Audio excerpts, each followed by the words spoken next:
Hello all. In the previous classes we have seen what are maps and what are globes, right?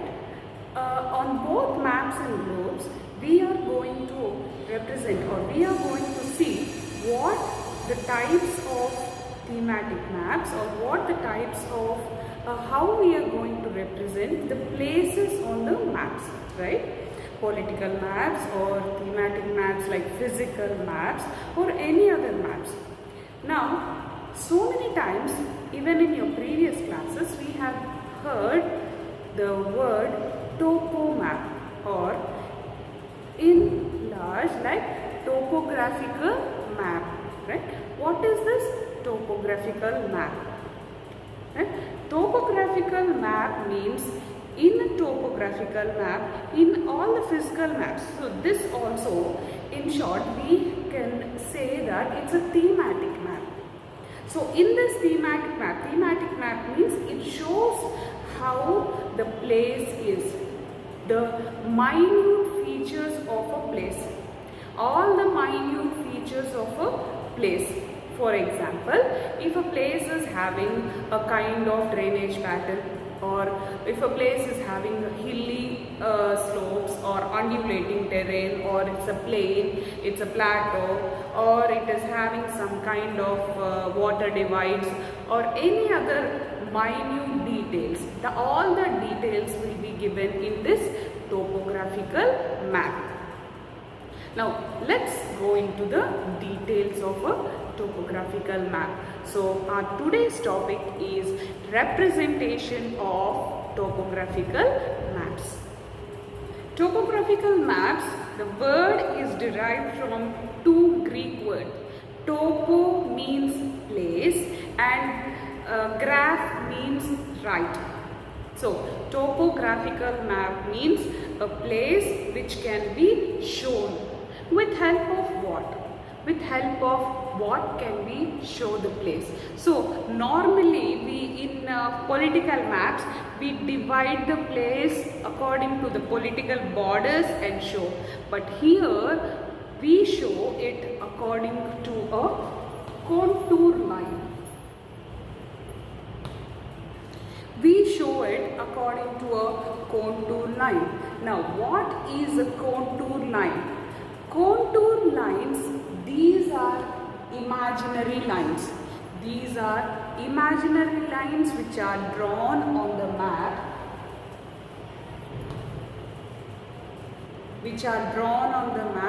and they represent places which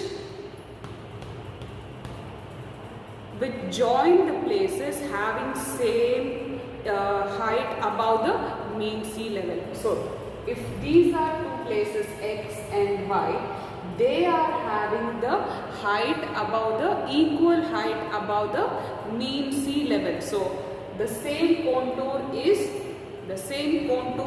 joining both the places X and Y. Okay, so like this, a contour line will be showing the shape of the plain or plateau.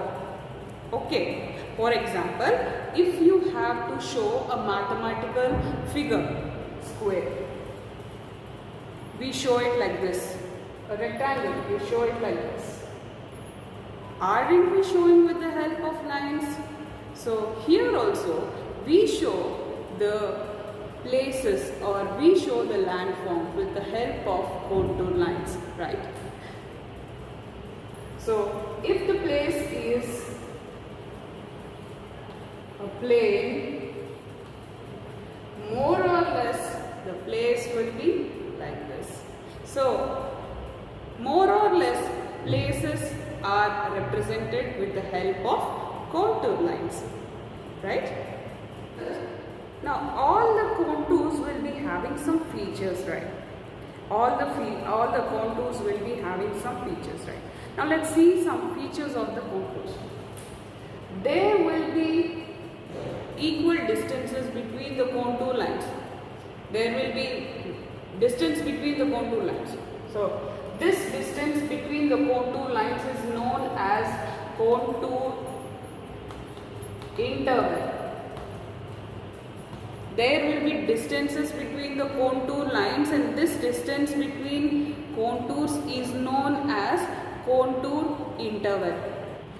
And moreover, if it is a plain area, the contour interval may be lesser. If it is a plain area, the contour interval may be lesser, and if it is a mountainous area, the contour interval may be high. Okay, in a plain area, the contour interval may be less, as much as half meter, or if it is a mountainous area or hilly terrain, the contour interval, the distance between the contour is high, as much as 10 meter high. Okay, so from most of the time we have been talking like contours, contours, contours. How these are measured? How are these contours measured? See, when we measure distances and all, we measure them with the help of centimeters, kilometers, etc., etc., etc. Now, how these are measured? These are measured. This is the form of expression. We measure them with the help of scale, tape, right? Now, how these are measured? These are measured with instruments known as benchmarks, spot heights, levels, theodolites. So, these are some of the instruments how we measure these contour points, contour lines, right? So when the mountaineers are climbing up, if they know the shape of the contour, if they know the shape, if they could understand the shape of the contour, it will be very easy for them to climb. Now, how can they understand the shape of the contour? That means with these instruments they will be checking, right? When they understand the shape of the contour, if two contours are very near to each other, if two contours are very near to each other, that means it represents a very steep place. When we come to see the height of the contour, when we come to see the height or elevation of the contour, what we talk?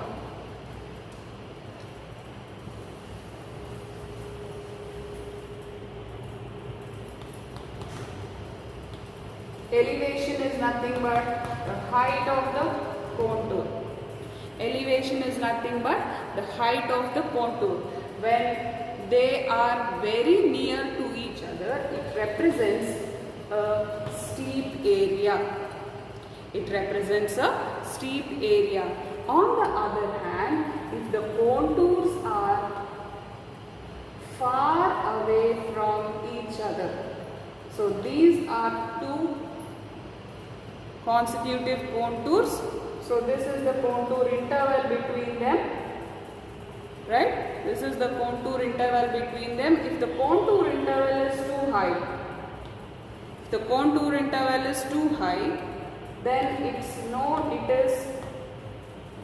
to be a gentle slope.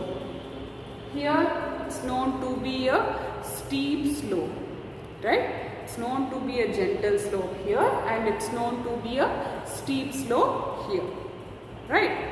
Now let us see some landforms, how the contour features of some landforms are. The first one is a hill. So the hill will be like this, right? Normally the shape of a hill is like this. Imagine when the hill is compressed. Imagine when the hill is compressed. This is the 3D figure of a hill. When the hill is compressed, the summit or peak, it comes into the middle. It just represents a party cap. So when we pull out a party cap, it will be just in the shape of our hill. So it will be like this. The middle part will be so near to each other. middle part will be so near to each other, that means here the steep slope is represented here. The steep slope is represented here, right? The gentle slope, you can see the gentle slope is represented outside. The gentle slope is represented outside, which shows a larger distance between the contours, right? So here in a conical hill, the contours are almost very near to each other, touching to each other, right? Here we can see at the broader base, we can see the gentle slope, and at the summit or peak we can see the steep slope. And the next one is plateau, right? For a plateau is a tableland, right? Plateau is a tableland. When you see a tableland, imagine the same tableland is compressed. Imagine the same tableland is compressed. Now what do you see? We see this side being coming down, and one side will be gentle and one side will be steeper. So this part, this base part will be anyway gentle and one side will be steeper.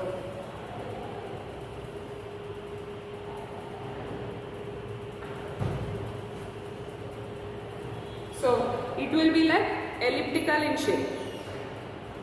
It will be like elliptical in shape. For a plateau, it will be like elliptical in shape. And the next one what we see is a ridge. So ridge means a range of mountains. So we can see so many hills over here. A continuous range of hills, right? So it's like, and ridge is not just a conical hill, it's an elongated hill. It's a elongated hill. Imagine an elongated hill. So the shape for a ridge will be elongated contours. Continuous elongated contours.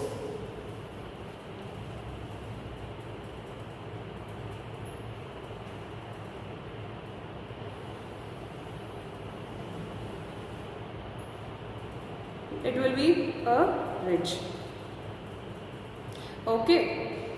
And moreover, here only in ridge, if we see, we have a col, a pass and a saddle. If this depression is low and narrow, if this depression is low and narrow with steep sides, then it's known as a col. Then it's known as a col. Suppose the same depression, if it is broader, imagine this depression is broader. So this is something like a horse seat. When you sit on a horse, it looks like a seat of a horse. So this is known as a saddle. This is known as a saddle. Okay. So this is broader. And it's not as steep as col. Right? It's not as steep as col and it's broader. And this pass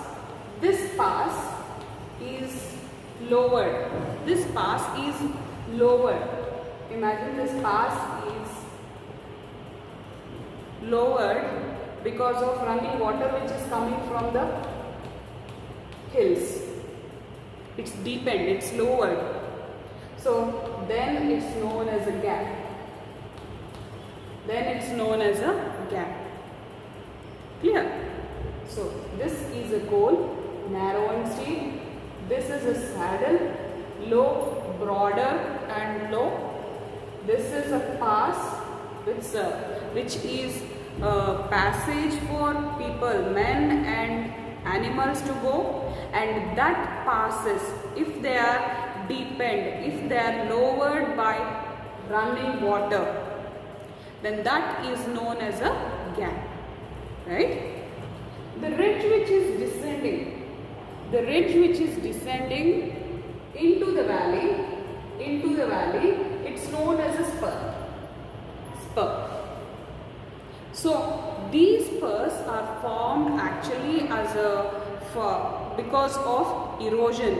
For after so many years of erosion, these spurs form. Continuously water will be falling from the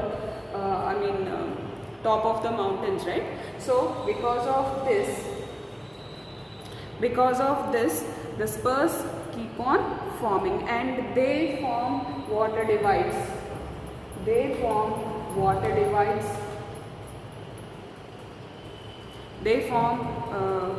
tributaries. They cut the tributaries. They form tributaries also. So that is how they form. Okay. Now, if you see the rivers, if you see the contours of rivers, normally on the hill slopes, rivers will be flowing very faster, right? Rivers will be flowing very faster. So generally they will be represented with steeper slopes. If they are coming to the plains, if it is represented on plains, they will be having a gentler slope, because we have seen that if it is a plain or a plateau, they will be represented with gentler slopes, right? So till now we have seen the shapes of contours. Now we are going to see the different types of settlements. So these settlements are also, they form a major part of the topographical maps. So what is a settlement? Settlements means, so in your Indus Valley civilizations or so, you must have heard this word settlements, or any other river valley civilizations, you must have heard this word settlement. Settlements means where people come and settle themselves, right? Where people come and settle themselves, right? So people come and settle themselves, or people come and adjust themselves to that kind of environment where it is comfortable for them. So which kinds of environments will be comfortable for any kind of people? Where you have lot of water, where the climatic conditions are good, where you will be having some industries, or where you will be having some job conditions, right? So seeing all these conditions, and where there are no extremes of temperature, so when you are having good conditions of climate only, you will be able to live in. So when all these conditions are satisfied only, then people will be able to live in, right? If these conditions are not satisfied, only few people will be living in. See, for example, Jammu and Kashmir, people are living there also, but you see few people only living in, isn't it? You see very few people living there, right? But places like Andhra Pradesh, Tamil Nadu, Kerala, we see lot of people, density of population here is very more, right? So many people here are living more. So on the basis of that, we have divided this settlements into two types of settlements basically. So what are these two types of settlements means? One is a permanent settlement, second one is a temporary settlement.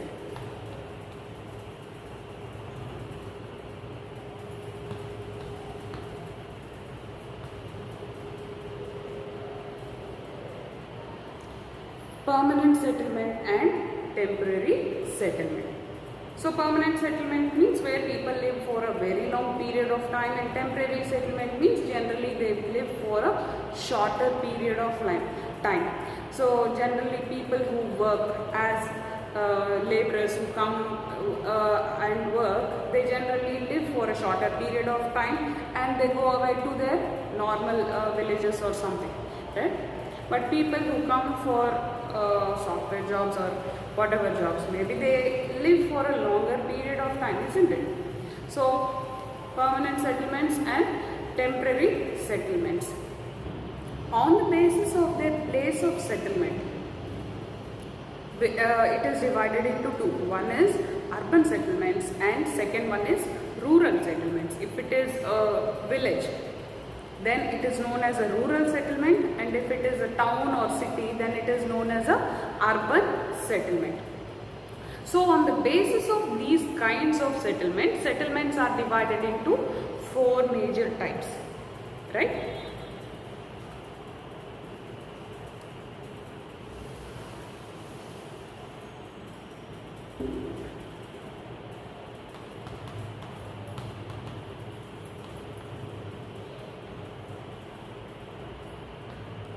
Dispersed settlement, compact settlement, or also known as nucleated settlement, linear settlement, radial settlement, linear settlement and radial settlement. Next one. So, dispersed settlement. What is dispersed settlement? Dispersed settlement means where you have settlements very far off from each other. The settlements will be very far off from each other. The reasons we have discussed earlier. What could be the reason? Harsh climate may be one of the reasons. No water or no proper fertility of soil, and there is no proper fertility of soil, obviously we do not have crops, obviously they do not have food, right? So that could be one of the reasons. And harsh climatic conditions. First one, people may not withstand that harsh climatic conditions, correct? So these kind industries, jobs may not be available, industries may not be available for giving them required money.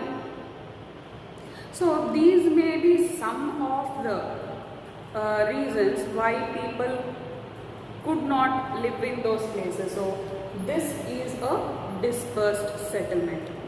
Next one is linear settlement.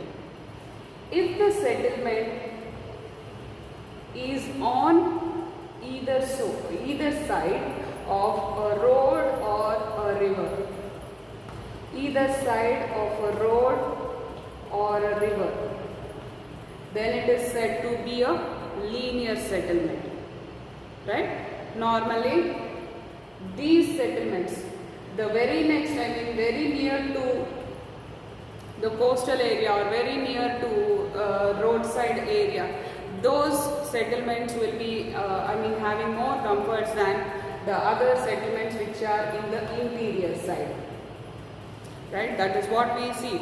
If it is very near to the main road, we will be having more comforts than if it is interior, right? Same thing happens if it is very near to the river, because transportation is more available. Transportation is more available, easy. Even on the roadside, transportation is easily available on the roadside. And the last one is radial settlement. Radial settlement means one center point will be there. One center point will be there. From there, all settlements will start increasing. One center, suppose a main part is there. Take for example Connaught Place in Delhi. From Connaught Place, we see more settlements. They start increasing. So that is known as a radial settlement. Okay, that is known as a radial settlement. Next, coming to urban settlements. urban settlements.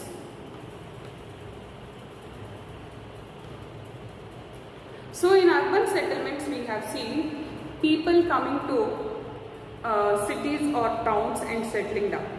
Why people come to towns and cities and settle down means we have seen the reasons also. People come here for more comforts. Here we are having so many comforts compared to the rural areas. Rural areas we do not have so many comforts, we do not have so many facilities as we are having, right? So obviously people go for a more comfortable area. Health facilities are good, communications are good, education is good. So all these facilities, since it is good, since it is better than the rural areas, people start coming to the urban areas and settle here. So that is why in urban areas we have a nucleated compact pattern, nucleated pattern of settlement than the rural areas. Interior rural areas will be having a dispersed settlement. Now to conclude, we have seen a little part of understanding of the topographical map. We have seen the contours, we have seen the characteristic of the contours. We have seen that on the contours we are having some natural features which are made, rivers, which are hills, etc., etc., and which are human features, which are drainage patterns and which are settlement patterns and all. Now how these are useful, how these are useful, that also we have seen that they are useful for the mountaineers and engineers. Now a small questionnaire for all of you. 1. What is the color of the contour? 2. What is a spud? 3. What is a ridge? 4. What is a nucleated settlement? And the last one, what is a radial settlement? Hope you have understood the lesson. Thank you so much.